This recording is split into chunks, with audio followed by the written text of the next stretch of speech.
Ces petites galettes de pommes de terre sont à tester absolument, vous allez littéralement fondre de plaisir. C'est parti pour la recette. Pour cette recette, il va vous falloir 1,5 kg de pommes de terre. On va commencer par les éplucher. Après avoir lavé mes pommes de terre, je vais les couper grossièrement, donc en cubes. Ça va faciliter la cuisson. Je réserve mes petits morceaux de pommes de terre dans une marmite. On va venir couvrir les pommes de terre d'eau froide. Je mets du sel et je mélange un petit peu. Je vais cuire mes pommes de terre sur feu moyen pendant une quinzaine de minutes. Ensuite, je vais égoutter mes pommes de terre et les laisser refroidir une dizaine de minutes avant de venir les écraser. Donc on écrase les pommes de terre à l'aide d'un presse-purée. Par contre, je vous conseille d'éviter d'utiliser un mixeur pour écraser les pommes de terre, ce qui les rendrait très collantes. Ensuite, je viens râper 100 g de fromage mozzarella. J'assaisonne un petit peu la purée avec du poivre. Je remets un petit peu de sel. Je hache également un petit bouquet de persil. Je l'ajoute sur les pommes de terre.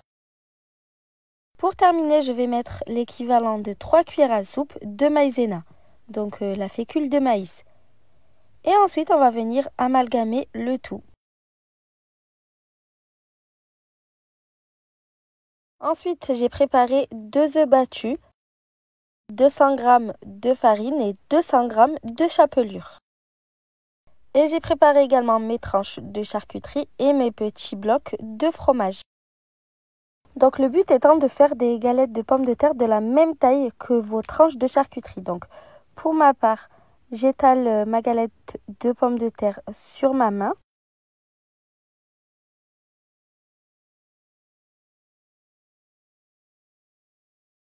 Je dépose ensuite ma tranche de charcuterie par-dessus, ainsi que mon petit bloc de fromage. Donc moi, c'est du cheddar blanc que j'utilise, mais vous pouvez utiliser le fromage de votre choix.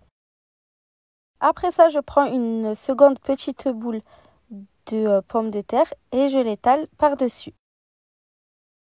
Je viens ensuite presser les bords pour bien les refermer. Il faut veiller à bien refermer pour que le fromage ne s'échappe pas durant la cuisson. On essaie de former un beau cercle. Donc moi, avec ces quantités-là, j'ai pu réaliser 6 galettes de pommes de terre, mais comme vous le voyez, elles sont très grosses. Si vous utilisez des tranches de charcuterie plus petites, vous pourrez en faire plus. Les gants, ça aide beaucoup pour la réalisation des galettes. Ça évite que ça colle partout aux mains. Je trempe ensuite ma première galette dans la farine. J'insiste bien de partout. J'y vais aussi sur les bords en essayant de ne pas trop la déformer. Je retire ensuite l'excédent et je dépose cette fois la galette dans les œufs. Je trempe la galette dans les œufs des deux côtés. Et pour terminer, je la dépose sur la chapelure. Pour cette fois, j'ai utilisé de la chapelure toute prête, mais vous pouvez la faire maison avec du pain rassis ou des cornflakes. On fait de même avec toutes les autres galettes de pommes de terre.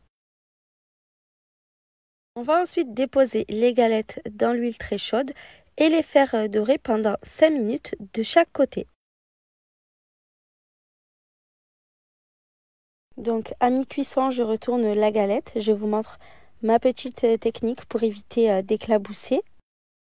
On réserve ensuite les galettes sur du papier absorbant. Je vous conseille de les déguster quand elles sont encore chaudes et que le fromage est bien coulant. J'espère que la recette vous a plu. À bientôt!